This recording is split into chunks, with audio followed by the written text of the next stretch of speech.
السلام علیکم پیارے دوستو، ایسے ہی سچے واقعات سننے کے لیے ہمارے چینل کو ضرور سبسکرائب کر لیں۔ بسم اللہ الرحمن الرحیم۔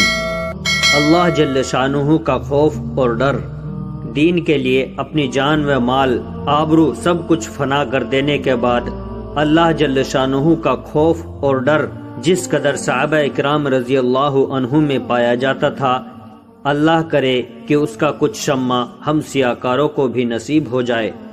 مثال کے طور پر چند قصے لکھے جاتے ہیں۔ آندھی کے وقت حضور صلی اللہ علیہ وسلم کا طریقہ۔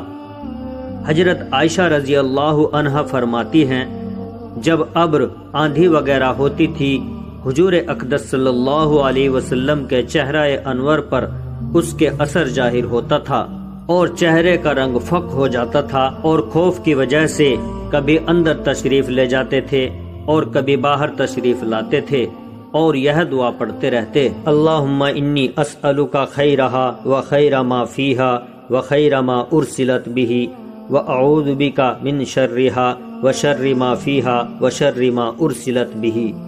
ترجمہ: یا اللہ، اس ہوا کی بھلائی چاہتا ہوں اور جو اس ہوا میں ہو، بارش وغیرہ، اس کی بھلائی چاہتا ہوں، اور جس گرج سے یہ بھیجی گئی اس کی بھلائی چاہتا ہوں۔ یا اللہ، میں اس ہوا کی برائی سے پناہ مانگتا ہوں، اور جو چیز اس میں ہے اور جس گرج سے یہ بھیجی گئی اس کی برائی سے پناہ مانگتا ہوں۔ اور جب بارش شروع ہو جاتی تو چہرے پر انبساط شروع ہوتا۔ میں نے عرض کیا کہ یا رسول اللہ، سب لوگ جب ابر دیکھتے ہیں تو خوش ہوتے ہیں کہ بارش کے آثار معلوم ہوئے، مگر آپ صلی اللہ علیہ وسلم پر ایک گرانی محسوس ہوتی ہے۔ حضور صلی اللہ علیہ وسلم نے ارشاد فرمایا، عائشہ، مجھے اس کا کیا اطمینان ہے کہ اس میں عذاب نہ ہو۔ قوم عاد کو ہوا کے ساتھ ہی عذاب دیا گیا اور وہ ابر کو دیکھ کر خوش ہوئے تھے کہ اس ابر میں ہمارے لیے پانی برسایا جائے گا، حالانکہ اس میں عذاب تھا۔ اللہ جل شانہ کا ارشاد ہے، فَلَمَّا رَأَوْهُ عَارِضًا مُسْتَقْبِلَ أَوْدِيَتِهِمْ۔ ترجمہ: ان لوگوں نے یعنی قوم عاد نے جب اس بادل کو اپنی وادیوں کے مقابلے آتے دیکھا تو کہنے لگے، یہ بادل تو ہم پر بارش برسانے والا ہے۔ ارشاد خداوندی ہوا، نہیں، برسانے والا نہیں ہے، بلکہ یہ وہی عذاب ہے جس کی تم جلدی مچاتے تھے، اور نبی علیہ السلام سے کہتے تھے کہ اگر تو سچا ہے تو ہم پر عذاب لا۔ ایک آندھی ہے جس میں دردناک عذاب ہے، جو ہر چیز کو اپنے رب کے حکم سے ہلاک کر دے گی۔ چنانچہ وہ لوگ آندھی کی وجہ سے ایسے تباہ ہو گئے کہ بجوز ان کے مکانات کے کچھ نہ دکھائی دیتا تھا، اور ہم مجرموں کو اسی طرح سزا دیا کرتے ہیں۔ فائدہ: یہ اللہ کے خوف کا حال اسی پاک ذات کا ہے جس کا سید الاولین والآخرین ہونا خود اسی کے ارشاد سے سب کو معلوم ہے کہ خدا کلام پاک میں یہ ارشاد ہے کہ اللہ تعالیٰ ایسے نہ کریں گے کہ ان میں آپ کے ہوتے ہوئے ان کو عذاب دے۔ اس وعدہ خداوندی کے باوجود پھر حضور اقدس صلی اللہ علیہ وسلم کے خوف الہی کا یہ حال تھا کہ ابر اور آندھی کو دیکھ کر پہلی قوموں کے عذاب یاد آ جاتے تھے۔ اسی کے ساتھ ایک نگاہ اپنے حال پر بھی کرنا ہے کہ ہم لوگ ہر وقت گناہوں میں مبتلا رہتے ہیں، اور زلزلوں اور دوسری قسم کے عذابوں کو دیکھ کر بجائے اس سے متاثر ہونے کے توبہ، استغفار، نماز وغیرہ میں مشغول ہونے کے دوسری قسم کی لغو تحقیقات میں پڑ جاتے ہیں۔ اندھیرے میں حضرت انس رضی اللہ عنہ کا فعل۔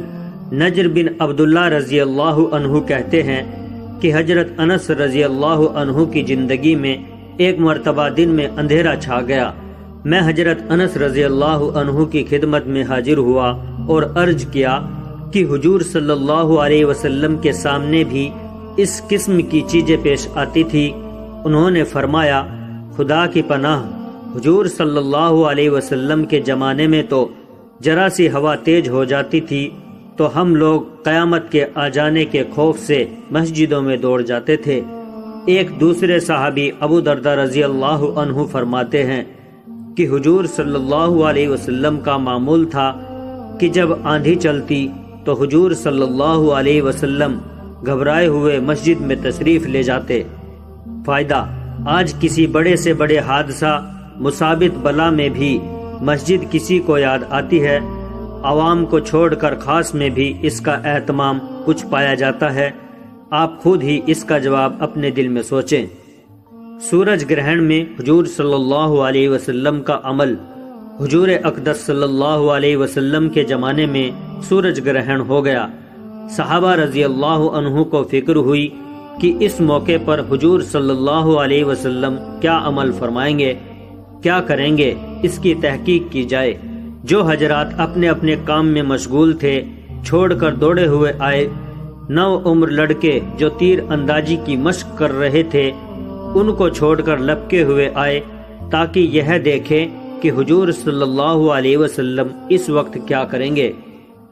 نبی اکرم صلی اللہ علیہ وسلم نے 2 رکعات کسوف کی نماز پڑھی جو اتنی لمبی تھی کہ لوگ گش کھا کر گرنے لگے۔ نماز میں نبی اکرم صلی اللہ علیہ وسلم روتے تھے اور فرماتے تھے، اے رب، کیا آپ نے مجھ سے اس کا وعدہ نہیں فرما رکھا کہ آپ ان لوگوں کو میرے موجود ہوتے ہوئے عذاب نہ فرمائیں گے، اور ایسی حالت میں بھی عذاب نہ فرمائیں گے کہ وہ لوگ استغفار کرتے رہیں۔ سورہ انفال میں اللہ جل شانہ نے اس کا وعدہ فرما رکھا ہے، وَمَا كَانَ اللَّهُ لِيُعَذِّبَهُمْ وَأَنْتَ فِيهِمْ وَمَا كَانَ اللَّهُ مُعَذِّبَهُمْ وَهُمْ يَسْتَغْفِرُونَ۔ پھر حضور صلی اللہ علیہ وسلم نے لوگوں کو نصیحت فرمائی کہ جب کبھی ایسا موقع ہو اور آفتاب یا چاند گرہن ہو جائے تو گھبرا کر نماز کی طرف متوجہ ہو جایا کرو۔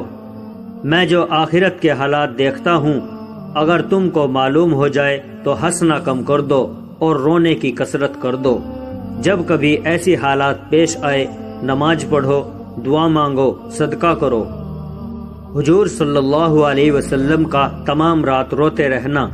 نبی اکرم صلی اللہ علیہ وسلم ایک مرتبہ تمام رات روتے رہے اور صبح تک نماز میں یہ آیت تلاوت فرماتے رہے، ان تعذبہم فإنہم عبادک وإن تغفر لہم فإنک انت العزیز الحکیم۔